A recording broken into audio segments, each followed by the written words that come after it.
Hello, Adult Sunday School leader. I don't think we realize the importance of face-to-face communication and fellowship until COVID came along. We went about 7 months in 2020 without adult Sunday school. And when we did start back our Sunday morning groups, we encouraged people, you remember that, to sit apart. We had our chairs about 6 feet apart or so. Now, my class, we got together a few times outside and sat at a distance. We did that before we started our groups back. And we also did some Sunday school by Zoom. I don't know if you did that or not. And so that was all okay. And of course, it was better than nothing. But I think now we really appreciate the freedom we have just to get together. You see, God's made us relational beings, and that's what we're going to be looking at this week as we continue in the unit called Being an Authentic Church. This is the last lesson, lesson 6. It's called Doing Life Together in Christ. The focal passage is 1 Thessalonians 5, 4 through 15, and the point is believers share and experience life together in Christ. Well, let's first take a brief look at the book of 1 Thessalonians, which was written by Paul. He wrote it to the church in Thessalonica, and they had suffered persecution. We see that in verse 6 of chapter 1 and verse 14 of chapter 2. And he wrote to encourage them and to correct some misunderstandings about Christ's return. Now, the last part of 1 Thessalonians 4 concerns the second coming of Jesus. And then, in the first few verses of chapter 5, Paul mentions that they, the church of Thessalonica, will not be receiving any dates or times from Paul concerning Jesus' return, because Jesus will come back like that thief in the night. Very familiar phrase, right? This means that he will come back unexpectedly to those who are not prepared. And this is where Paul continues with our first set of scriptures in chapter 5 of 1 Thessalonians, verses 4 through 8. He tells this church that they should not be surprised or be in the dark, because they are children of the light. He goes on to make some analogies about light and dark, daytime, nighttime, being drunk, being sober, being awake, being asleep. So what's Paul talking about here? Well, Paul's making some general observations by using the metaphors of sleeping and getting drunk, actions that are associated with nighttime and darkness. When one is drunk or they're asleep, they're not alert, are they? They are either unaware because they're asleep, or they don't care because they're drunk about the reality of what's going on around them.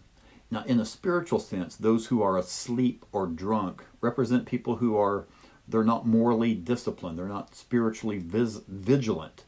We'll call them unsaved, who are going to be surprised at Christ's return. But Christians are children of the light, and they're called to be alert. We're called to be spiritually awake, morally upright. We're called to be sober, which is self-controlled and watchful for Christ's return. We are to joyfully anticipate his return, even though we don't know when it's going to be. Now, in verse 8, we get just a snippet of what Paul said in another letter in Ephesians chapter 6, verses 11 through 17, concerning the armor of God. Now, what does Christ's second coming and the armor of God have to do with Christians doing life together? Well, let's look and see. We'll look down at our next set of verses, which is down in verses 9 through 11 of 1 Thessalonians 5. At Christ's return, it will be a time of joy for Christians and a time of sorrow for the unsaved. So in verse 9, Paul reminds his readers that God didn't appoint us, didn't appoint his followers, didn't appoint believers to wrath, but to salvation. And when he returns, whether we are alive or dead, we will then live with him. Now, here's a side note, okay? I just find it interesting that Paul uses asleep in our passage today as two different analogies. One representing the unsaved in their lost condition, and the other represents the saved who have passed away. Just interesting thought. Well, in verse 11, we see how this writing connects with the theme of doing life together. And here's how I read what Paul is writing. Despite any suffering or persecution you're currently enduring, remember that Christ is coming, and when he does, it will mean you will live with him forever. Any trouble you endure here will be but just a faint memory. So, as we see in verse 11, continue to encourage one another and to build each other up. You see, it's easy to get discouraged when you think you're suffering alone. That's why we need each other, to encourage each other, to help each other make it through this life. I think about the people in my Sunday school class. We have cancer patients, women whose husband have died, ladies whose husbands don't come to church, just a variety of folks in our class. And so when someone shares a story of how they were down, either physically or maybe in their marriage or financially or whatever, but they weren't defeated by it. They overcame that. It encourages others to hang in there as well. Now, we may not suffer persecution, maybe as the early church did, but we still have things thrown at us that can discourage us. And that's what Galatians 6:2 says for us to do, to carry each other's burdens. And in this way you will fulfill the law of Christ. The last set of scriptures continues in the next few verses, down in verses 12 through 15, continuing in 1 Thessalonians 5. And here Paul gives some instructions on how to practically carry out the command given in verse 11 to encourage and build each other up. I think verse 12, I love that. Should be my life verse. Give recognition to those who labor among you and lead you in the Lord and admonish you. That's what I do. I jokingly call myself a paid Christian because I'm on staff at a local church. Now, I'm just kidding in all that, okay, about being my life verse. But you know what you might do? You might brainstorm in your class for a minute or two. How do you think you can encourage your pastor and other church leaders? I'd throw that out there and see what they have to say.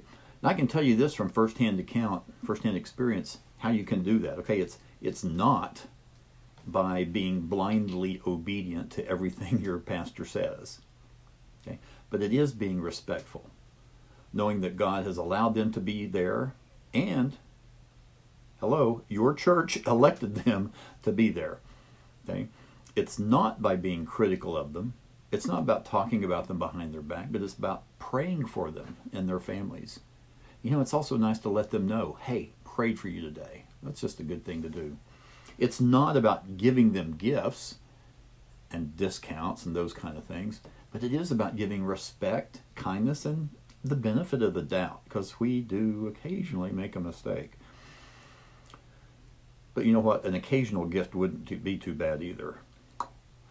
Well, 4 in 10 pastors surveyed in 2023 seriously considered leaving their congregations in the previous 3 years. And it wasn't because retirement was coming up or them sensing that God was prompting them to move. It was mainly because of burnout and struggles in their church.